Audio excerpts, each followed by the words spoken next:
Be'ezrat Hashem, dans cette paracha de Beshalach, qui parle de la traversée de la mer, ce miracle fabuleux qui s'est passé. Alors, bien sûr, on va essayer, Be'ezrat Hashem, voir comment s'est fait ce miracle et comment on pourrait le déclencher aujourd'hui, puisqu'on a besoin de cette finalité pour arriver à la délivrance totale avec la venue du Mashiach. Alors d'abord, il faut savoir que la sortie d'Égypte s'est passée en 2 étapes. Et l'importance de le savoir, c'est qu'il faut que c'est marqué, que de la même manière que ça s'est passé comme ça au moment de la sortie d'Égypte, le Midrash dit que ça va se passer de la même manière dans la délivrance totale qui, comme je vous le rappelle, en Égypte, ça a été dans la précipitation, Behipazon, et dans les prophètes, il est dit que cette délivrance que nous attendons à tout instant qui va se finir ne sera pas dans la précipitation, c'est des étapes lentes, très lentes qui se passent. Alors bien sûr, comprendre ce qui se passe, que c'est en 2 temps, et c'est ce qui explique que pourquoi le 7e jour de Pessah, donc ce dernier jour de fête, puisque Pessah dans la Torah, il y a le premier jour, qui est la sortie d'Égypte. Ensuite, il y a ce qu'on appelle le Chol HaMoed, cette période pendant laquelle ils marchent en direction de la mer. Et il y a ce 7e jour qui est la traversée de la mer. Et là, bien que le 7e jour de Pessah est également appelé Atzeret dans le livre de Devarim, nous ne récitons pas la bracha de She'eheyanu. Ce n'est pas un nouvel événement, bien qu'apparemment c'est un nouvel événement, c'est la traversée de la mer. Et bien sûr, le Ben Ish Chai là-dessus est merveilleux. Il explique quelles étaient les étapes, comment Hachem avait prévu de délivrer son peuple. Ça se passerait avec un début et une fin. Et non pas que la sortie d'Égypte, c'est une fin en soi. Et c'était ça l'erreur qu'ils ont eu, le peuple d'Israël. Parce que ce qui est très surprenant, c'est que quand ils se retrouvent devant la mer et qu'ils voient qu'ils sont dans un danger terrible, eux qui ont vécu pendant une année entière, ils ont vu les miracles des 10 plaies, puisque juste quand a eu lieu la 10e plaie, qui a été le cas Hachem a tué tous les aînés des Égyptiens, à ce moment-là même, ils sont sortis. Donc, ça faisait 1 an que les plaies avaient commencé. Pendant une année entière, ils vivent des miracles extraordinaires qui les renforcent, bien sûr, dans leur émouna. Surtout que c'est la crème qui est sortie, les meilleurs. Ceux qui avaient encore cette envie de sortir, d'aller en Eretz Israël, comme je vous l'ai dit dans le cours précédent, que ceux qui sont morts pendant les ténèbres étaient tous ceux qui n'avaient plus envie de sortir, qui s'étaient pratiquement assimilés aux Égyptiens. Et là, donc, c'est la crème. Et pourtant, quand ils se retrouvent devant cette calamité, comme on va le voir, ils ont des visions. Attention, je vais vous lire tout de suite ce que dit le Zohar là-dessus. Et qu'est-ce qu'ils disent? Il n'y avait pas assez de tombes en Égypte pour nous faire sortir. Comment est-il possible que ces gens qui ont vu de leurs yeux tant de miracles puissent parler ainsi? Et explique Rabbeinu Yosef Chaim, celui qu'on appelle le Ben Ish Chai, qu'en fait, eux savaient pertinemment qu'ils n'avaient pas de mérite et que ce qui s'est passé en Égypte est ce qu'on appelle Zechut Avot, le mérite des patriarches d'Abraham, Yitzhak et Yaakov. Donc, ils ont dit, oui, grâce au mérite de nos ancêtres, on a eu ces miracles. Quand ils sortent d'Égypte et qu'ils arrivent devant ce problème, où ils voient que les forces négatives d'en haut, d'en bas veulent les combattre, ils ont pensé qu'apparemment, ce mérite qu'on avait de nos ancêtres, c'est fini, on ne peut plus l'utiliser, et que de nouveau le mal qui voulait nous détruire en Égypte a repris le dessus et veut nous exterminer. Donc ils se disent, à quoi ça sert d'être sorti d'Égypte si finalement il n'y a pas assez de mérite pour pouvoir arriver jusqu'au bout? Et là, Kadosh Baruch Hu dit à Moshe, dis-leur qu'il se trompe bel et bien, que pas du tout. Mon plan était prévu ainsi. Une première partie de délivrance.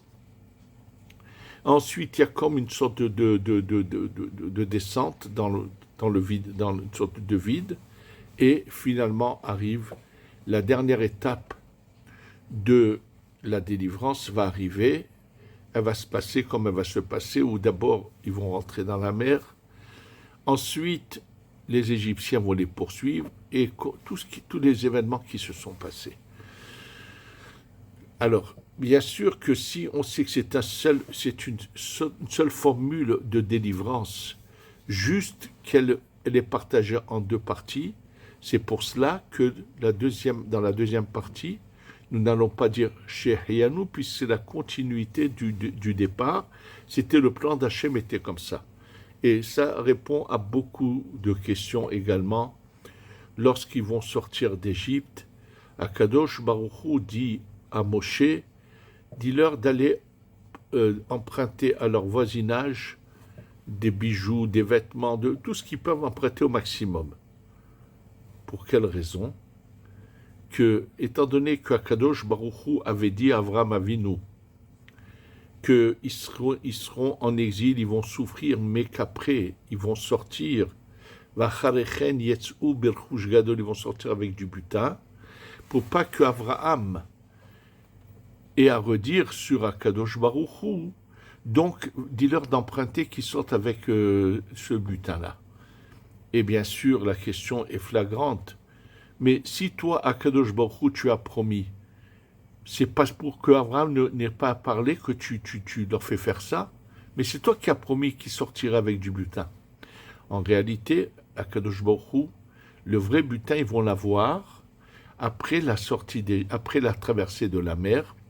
Pharaon avait dit à ces 600 chars qui étaient dirigés par des Égyptiens de mettre sur leur chars qui allaient derrière eux, avec des chevaux qui tiraient ces chars d'assaut qu'ils avaient de leur manière de se battre de l'époque, de ramasser tous les trésors, de les poser dessus.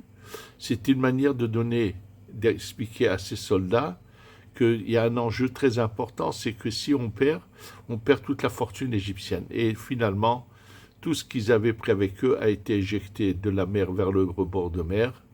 Et et après, le peuple d'Israël va d'ailleurs se mettre à ramasser une fortune colossale, va se mettre à ramasser. Je crois qu'il va falloir que Moshe leur dise, ça y est, ça suffit, avancez. En fait, Akadosh Baruch Hu, quand il avait dit à Abraham, ils sortiront avec un grand butin, il s'agissait de la fin de la délivrance, c'est-à-dire après la traversée de la mer. Simplement, si au départ, Abraham non plus ne savait pas que c'était prévu en deux étapes. Si Abraham aurait vu les Bnei Israël sortir sans rien au moment où ils sortent d'Égypte, il aurait pu dire, mais Hachem, tu m'avais dit qu'ils sortiraient avec du butin. Bien que le plan d'Hachem, c'était à la toute fin. Hachem ne voulait même pas qu'Abraham ait une telle pensée, même un instant. Donc, il leur dit de demander, mais le vrai butin, ils vont l'avoir finalement après la traversée. Donc, c'est clair que ce sont deux étapes de la délivrance. Et la différence, c'est que les 10 plaies qui ont aidé à la première partie de la délivrance ne sont pas suffisantes. Et il va se passer un événement bien plus grandiose qui va être la finalité de la délivrance. C'est exactement ce que nous devons bientôt vivre, Be'ezrat Hashem. Et donc, c'est pour ça que dans la Haggadah de Pessah, on nous dit ici les 10 plaies en Égypte, sur la mer, c'est ou 50 fois plus, ou 200 fois plus, ou 250 fois plus. Et là, on va essayer de voir, donc, après qu'on aura compris ce qui s'est passé à la traversée de la mer, nous allons comprendre ce que nous sommes en train de vivre, que nous allons sous peu finir cette deuxième étape que nous avons déjà commencée, comme on va le voir. Alors d'abord, pour comprendre comment s'est passé ce miracle de la sortie de la traversée de la mer, On va lire ce qui est marqué dans le Zohar. En fait, le peuple d'Israël est là dans une situation critique et ils ont des visions. Ils voient les forces du monde, c'est-à-dire de nos ennemis, pas seulement de là-haut des anges, de toutes les nations réunies pour combattre le peuple d'Israël, absolument, oui. Toutes les nations réunies, surtout que l'Égypte représente, comme je vous ai dit, la couronne la tête, la couronne de tous nos ennemis. Et donc tous les anges veulent combattre, ils le voient, ils voient les Égyptiens venir les combattre. Il faut savoir que lorsque Pharaon prend 600 chars, attention, c'est tout un calcul de la sorcellerie dans laquelle il est. Il sait très bien comment gérer le monde par cette force qu'on appelle la Tiferet, qui est composée de 6. Il veut prendre des forces négatives contre cela. Donc c'est un combat surtout spirituel qu'il veut mener et qu'il pense qu'il va réussir, parce que comme je vous l'ai déjà dit, jusqu'à ce moment-là, la puissance du mal est inimaginable, elle n'aura jamais plus lieu comme ça, et c'est comme ça qu'il se bat. Donc eux voient tout ça, ils paniquent, ils se mettent bien sûr à crier en priant, mais Dieu ait pitié de nous. Et qu'est-ce qui est marqué dans la Torah que le Zohar nous explique? Hachem dit à Moshe, Ma titzak elai. Qu'est-ce que tu cries vers moi? Oui, et le Zohar dit cela. Que d'une fois, Chéréou, je vous dis, le Zohar se trouve dans la paracha de Béchalach, Daf Nunbet, page 52, deuxième versant de la page dans le Zohar. Et quand il explique là, le Zohar, que lorsque il se retrouve face à cette situation, Shari'u tzavhin les kutchabrechu, ils ont commencé à crier, ça veut dire des cris d'alarme, de pleurs, de prière vers Akadosh Baruch Hu. Keden ketiv, à ce moment-là, il est dit dans la Torah, Vayomer Adonai el Moshe, Hachem, Dieu dit à Moshe, Ma titzak elai. Comment tu cries vers moi? Mais je ne comprends pas, mais vers qui on va crier? Vetana, et on a enseigné dans Bisifra d'Etzneauta. Il y a un livre qui s'appelle Sifra d'Etzneauta, qui a été écrit par Rav Amnona Saba. Rav Amnona Saba est avant Rabbi Shimon ben Yochai, et lui a eu aussi des très grandes révélations il a écrit un livre qui s'appelle le Sifra d'Etzneauta, que nous avons d'ailleurs, et là-bas c'est marqué Elai Daika. À moi, il dit qu'il fallait pouvoir. Be'atika Talia Milta. Ça ne dépend pas de moi, ça dépend de Atika. Bien sûr, celui qui ne connaît pas la Kabbalah ne comprend rien à ces mots-là. Besharta, à ce moment-là, Idgele Atika Kadisha. À ce moment-là, c'est dévoilé ce niveau qu'on appelle Atika Kadisha. Et bien sûr, à ce moment-là, la bonté s'est dévoilée, et c'est ce qu'on va bien sûr expliquer. Alors, bien sûr que nous n'allons pas faire l'idiotie ou la bêtise, je pourrais même parler d'idolâtrie, d'un monsieur qui a eu le culot de traduire ces paroles qui se trouvent dans ce qu'on appelle la Hidra Rabba Hidra Zuta, et il a fait une traduction de mot à mot, qui deviennent de la moquerie et qui est très grave, car ces termes de Kabbalah doivent être expliqués et non pas traduits. Alors bien sûr, les expliquer, il faut donner des cours entiers, mais on va essayer nous d'expliquer ça brièvement, mais on n'ira pas redire les mêmes bêtises qui ont été dites par ce personnage, que lorsqu'il a vu, c'est marqué dans la Hydra Atika de Atikin, il a écrit des bêtises plus grosses que lui, le vieux des vieux, je vous dis, des bêtises.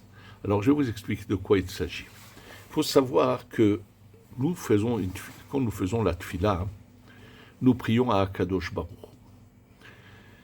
De quelle manière Hachem se dévoile à nous? À quel niveau? Vous savez qu'il y a plusieurs noms de Dieu, et bien sûr que tous ces noms-là ont une signification du niveau de dévoilement. Pour le comprendre, je vais vous donner un exemple tout simple. C'est marqué que lorsque nous récitons le Kaddish, ou lorsqu'on récite des brachot, il faut répondre le mot Amen. Et là, ceux qui ont le livre du Ben Ishraï, ou dans le livre de prière du Ben Ishraï, où il a écrit une préface au Amen, il l'a écrit de toute façon dans ses livres, mais il n'a fait que citer les paroles du Harizal. Sachez que le mot Amen a la valeur numérique de 91.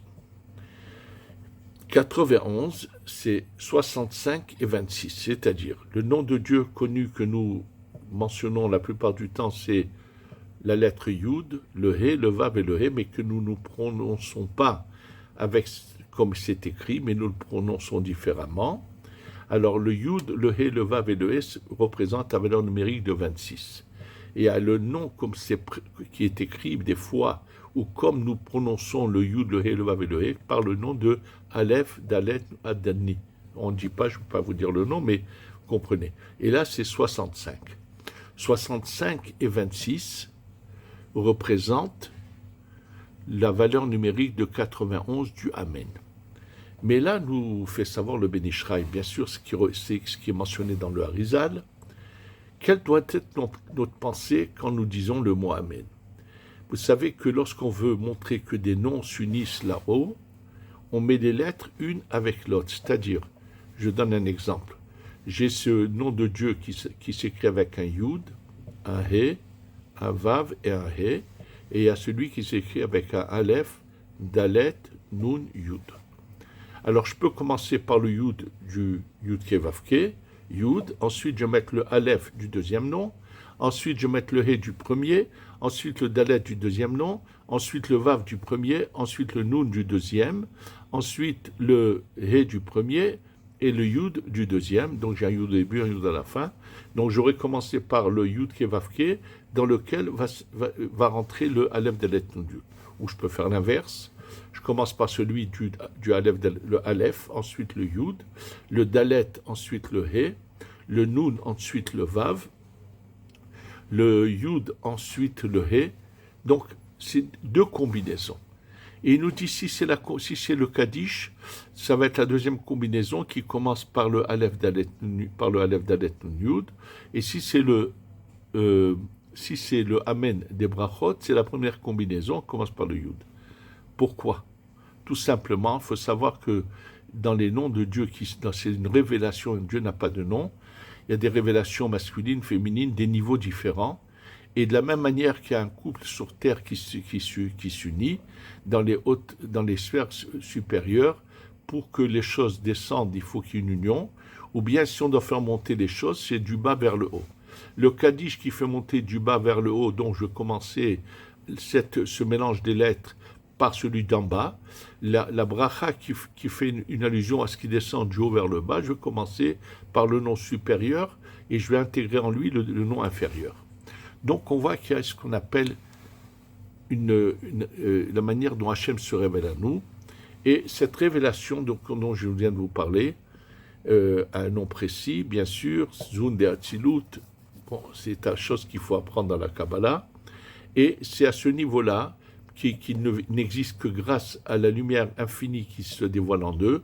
On s'adresse à cette lumière infinie à travers ce vêtement-là. C'est ça ce qu'on appelle la tfila, la prière habituelle. Mais à chaque fois qu'on veut arriver au miracle, il faut qu'on arrive à se brancher bien plus haut, à un niveau où la révélation de la lumière est très élevée, et c'est à cela que fait allusion le Zohar quand il parle de Atika, ou bien dans la Hidrazuta, quand il parle Atika des Kol Atikin, il veut dire la lumière qui se répand dans ce niveau-là. Donc il dit Atika des Kol Atikin, il veut dire ce niveau-là qui se... Alors quand est-ce que nous avons la révélation de ce niveau? Il faut le savoir que cette révélation se fait surtout le Shabbat, à Mincha. On a la possibilité de se brancher à ce niveau-là. Oui, bien sûr, c'est le Shabbat. À Mincha, c'est le moment le plus opportun. Ce niveau-là, quand il se dévoile, tous les miracles viennent de ce niveau-là. Mais bien sûr, il faut que ce niveau, pour que cette lumière se dévoile, ça dépend de nous. Et donc, par la prière habituelle, on ne peut pas dévoiler ce niveau-là. Il y a quelque chose d'autre à faire. Là, il fallait qu'il fasse un geste d'être prêt à se sacrifier, à plonger dans l'eau. Et Dieu lui dit, sans prier, agissez, ce niveau-là va se dévoiler et les miracles vont venir. Et d'ailleurs, c'est une opportunité pour vous réexpliquer encore une fois ce que j'ai eu l'occasion déjà de vous dire. Lorsque la Gemara dit Bene, Haye ou Maisonné, les enfants, avoir des enfants, Haye, la vie, Maisonné, la parnassa, Lav bizechuta teliamita, et la bemazala. On ne peut pas déclencher, faire ça venir ça uniquement avec la prière. Il faut se brancher plus haut. Le mot mazala n'est pas mazad, c'est pas la chance. Le mot mazala, c'est le nom d'un luminaire là-haut qui se trouve dans les 13 adjectifs de bonté que Moshe Rabbeinu a mentionné après la faute du veau d'or, qui sont El, Rahum, Vehanoun, Erech, Apaim, Rav Hesed, Vehemet, Notzer Hesed, la Lafim, Notzer Avon, Vafesha, Vechata'a, Venake. C'est 13 adjectifs de bonté, de miraculeux qui se dévoilent. Et le 8e adjectif qui s'appelle Notzer Hesed et le 13e qu'on appelle Venake sont appelés Mazala, qui veut dire que la lumière descend à travers eux, ils s'unissent, ils font descendre des choses miraculeuses. À chaque fois que des miracles se passent, il faut savoir que c'est cette lumière qui se dévoile. Et donc, Hachem dit que la finalité de la sortie d'Égypte, c'est par le dévoilement de cette lumière qui s'est dévoilée au moment de la traversée de la mer.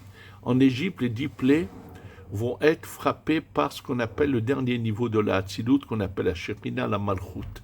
Oui, c'est le plus bas niveau de la Hatzilut. Ce niveau qui va se dévoiler dans la traversée d'Égypte, en fait, c'est le plus haut niveau de la Hatzilut qui se dévoile, et on va voir comment on peut le faire dévoiler, de quelle manière.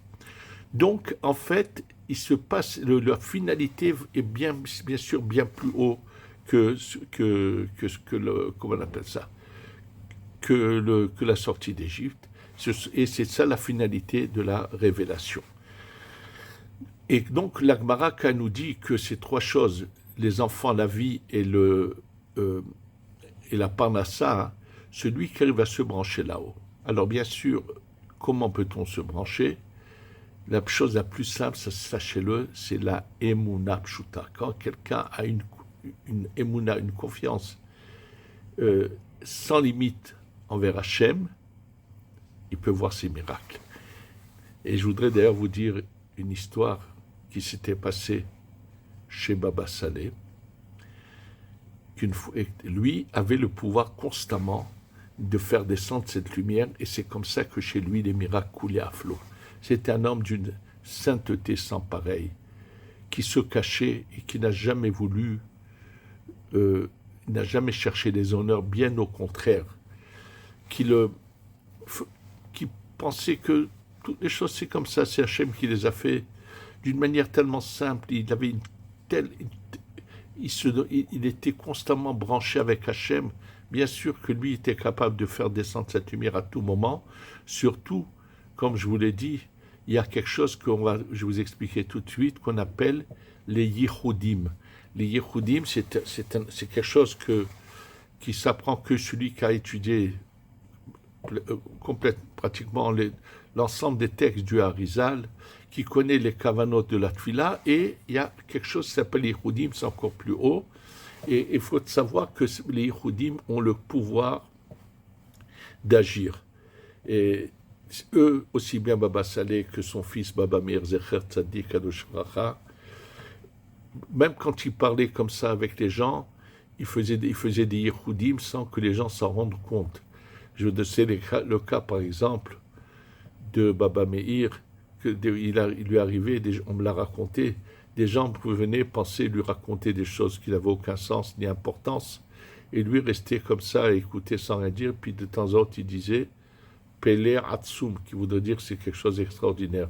Et en réalité, quand il disait ce mot-là de Pelahatsum, il est en train de faire un Yehoud qui vient d'un passou qui se trouve dans Shirachirim, à Elef Lecha Shelomo, ou Mataim, la Notrim et Périos. C'est un Yehoud, bien sûr, qui se trouve dans les écrits du Harizal, qui donne la possibilité d'avoir une mémoire phénoménale, qui a beaucoup de pouvoir, à Elef Lecha Shelomo. Il y en a 1000 pour toi, Shlomo, Mataim, et 200 pour ceux qui gardent son fruit. Et le mot Pele Atsum, Pele c'est Elef, c'est 1000, Atsum c'est 206, comme Umataim 206. Et donc, les gens s'imaginaient qu'il était à s'extasier de ce qu'il entendait, alors qu'il était en train de faire un yichoud. Et c'est comme ça qu'il faisait descendre de la lumière d'une manière miraculeuse. Et une fois, chez Baba Saleh, on avait rentré une cuvette et il s'est lavé les mains. Et quand quelqu'un sort la cuvette, les gens qui étaient à l'extérieur, il y a une femme qui voit la cuvette sortir avec de l'eau. Elle saute sur la personne, elle prend cette cuvette et elle se met à boire l'eau de laquelle le Baba Saleh venait de se laver les mains. Et lorsqu'on lui a raconté, ça l'a fait rire et sourire.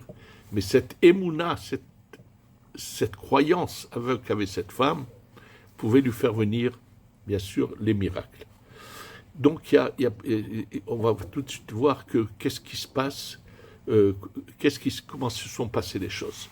Ce qu'il faut également savoir, c'est que nous aussi, nous avons le début du rassemblement du Galout a commencé, et déjà à l'époque du Gaon de Vilna et à l'époque du Baal Shem Tov, où il y a eu des élèves du Gaon et des élèves du Baal Shem Tov qui ont décidé de venir en Eretz Israël, mais ça s'est fait très lentement. Bien que, combien de fois, on leur a dit des grands tzadikim en Europe qu'ils devraient tous partir en Eretz Israël, malheureusement, ils n'ont pas écouté. Et il y a eu aussi beaucoup de gens de Juifs. Il y avait un début de rassemblement des Juifs en Eretz Israël. Cette période s'est surtout accentuée, ce rassemblement, après cette terrible période qui s'appelle la Shoah, l'Holocauste, où malheureusement 6 millions du peuple juif sont partis et des rescapés, grand nombre sont venus et il y a eu ce qu'on appelle finalement, se sont installés en Eretz Israël. Et sachez que le 5 Iyar, qui en 1948 a été où a été déclaré l'État d'Israël, correspond toujours au même jour que le 7e jour de Pessah. Ça veut dire qu'à ce moment-là, le 5 Iyar a commencé le processus des miracles qui vont aller en s'amplifiant, surtout quand nous savons qu'en 48, bien sûr que ça a été miraculeux ce qui s'est passé, en 56 pareil, et surtout la guerre des 6 jours du 6 juin, qui a été aussi quelque chose de fabuleux, des miracles sans pareil. C'est au fur et à mesure que cette lumière se développe et s'accentue et descend, qui va venir finalement se dévoiler totalement. Et naturellement, donc celui qui est attaché à Kadosh Baruch Hu et qui sait comment agir pour faire descendre cette lumière, et je vous l'ai dit, ça c'est soit par la Emouna la plus pshuta, ou bien par les tzadikim qui sont aimés d'Hachem, vraiment les vrais tzadikim, les authentiques, et surtout ceux qui savent, les yichudim, bien sûr, peuvent agir, faire descendre cette lumière et peuvent faire des choses miraculeuses. Et c'est là l'occasion de vous mettre en garde. Ne tombez pas dans le piège de tous ces charlatans qu'on prend pour des je sais pas quoi, faiseurs de miracles. Je vais vous raconter quelque chose que j'ai vu de mes propres yeux. Ici, aujourd'hui, à Yerushalayim, pas loin de l'emplacement ce marché qui s'appelle Machane Yehuda, dans une rue juste à côté de Machane Yehuda, il y a un individu qui, par le passé, a étudié dans le collège du Rav David Yosef de Arnof, et ce monsieur, maintenant, a un bureau où il reçoit les gens, et les gens vont chez lui, beaucoup de gens vont là-bas. Imaginez-vous que Hachem a fait qu'il y a pas mal d'années, un monsieur qui s'appelle Gohari, qui habitait Los Angeles, Aaron Gohari, que j'ai eu l'occasion de connaître par quelqu'un, un bon juif très gentil, très bon, plein de bon cœur, qui a toujours aimé aider la Torah, que je vous dis, pendant des années, ça fait des années que je le connais, et qui, pendant une grande période, tous les mois, Baruch Hashem, de ce qu'il arrivait à gagner comme argent, tous les mois, il donnait une aide au kollel très importante. Lors d'un mariage d'une de ses filles, il m'a demandé de venir, bien sûr en payant tous les frais, aussi bien l'avion que l'hôtel et tout. Et entre-temps, quelqu'un lui a parlé de ce charlatan dont je vous dis qui reçoit des gens il n'y a pas loin d'ici. Il lui a dit, tu sais, il y a un Mekoubal, et il lui a tellement vanté que lui, il a cru en cela. Il a également payé le billet à ce bonhomme. Quand je me retrouve là-bas à Los Angeles, à côté de ce monsieur, on se met à parler, on discute. Bon, moi on s'est vu au mariage à peine, mais on devait se voir le Shabbat, puisqu'il y avait un Shabbat organisé par les parents de la Kala. Et donc moi, vendredi, je demande à monsieur Gohari de m'emmener au mikvé. C'est ce qu'il fait, et naturellement, il propose à ce charlatan également de venir au mikvé. Le charlatan en question ne veut pas aller au mikvé, et donc il vient me chercher, il m'emmène au mikvé. Je vous dis, c'est un mikvé, mais magnifique, immense, très propre, et il me fait rentrer, et il n'y avait qu'une personne qui venait de finir le mikvé, qui sortait. Je me suis retrouvé dans un mikvé magnifique, très beau, très propre, seul. Bon, il est ensuite venu me chercher. Quand vendredi soir, je me retrouve à table à côté de ce charlatan, et que on se met à parler, il me dit, pourquoi le mikvé? J'avais une salle de bain. Alors j'étais choqué que quelqu'un, n'importe quel bon juif, qui sait l'importance d'aller le vendredi après-midi au mikvé, ne refuserait jamais une chose pareille. Et moi, comme j'ai mis à lui dire, mais où c'est que tu as appris? Il me dit, non, je ne connais pas la Kabbalah d'études. Je connais juste celle qu'il s'agit de faire des actions surnaturelles. Ce qu'on appelle Kabbalah Maasit. Je lui dis, ah oui, qui te l'a enseigné? Et bien sûr, ce voyou qui est un menteur a cité quelqu'un qui n'est plus de ce monde, quelqu'un qui était un grand Mekoubal, mais qui n'a jamais touché à la Kabbalah Maasit, qui s'appelait le Rav Sasson Mizrahi. Bien sûr, c'était des mensonges grossiers, puisque, pas seulement moi, tous ceux qui ont connu Rav Sasson Mizrahi pourront vous dire que Rav Sasson Mizrahi nous a laissé des enseignements fabuleux dans la Kabbalah qu'on étudie, mais sans jamais toucher à ce qu'on appelle la Kabbalah Maasit, l'agissement avec des noms, puisque c'est quelque chose qui est totalement formellement interdit, c'est se servir d'Hachem au lieu de le servir, comme je vous l'ai déjà dit. Et donc, il m'a raconté ça. Alors moi, je lui ai dit, sache une chose, si tu touches à cela, sache que tu risques de te mettre en problème et d'avoir des ennuis par la suite.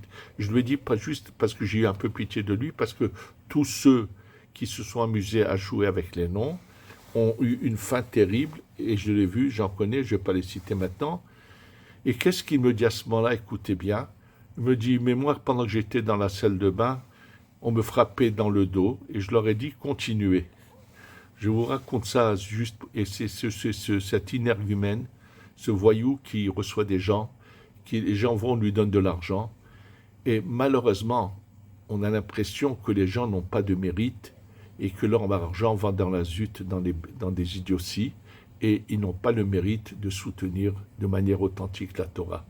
Arrêtez de croire dans tous ces bandes de charlatans qui pullulent aujourd'hui, et servez Hachem avec la Emouna Pshuta, avec une croyance sans limite, et Hachem va faire descendre ces miracles qu'on a besoin. Et de toutes les façons, cette révélation miraculeuse va aller en s'agrandissant maintenant, jusqu'à ce Pessah, Ezrat Hachem, où je pense qu'Akadosh Baruch Hu va nous aider à tous, cette année, à emmener l'agneau pascal, et on va voir la révélation miraculeuse d'Hachem qui va détruire nos ennemis, et tous vont venir en vitesse ici pour Be'ezrat Hashem, nous fêterons ensemble le Korban Pessah, l'agneau pascal, dans le Beth Amikdash, Shibane Bimera Bi'amenu, Amen Ve Amen.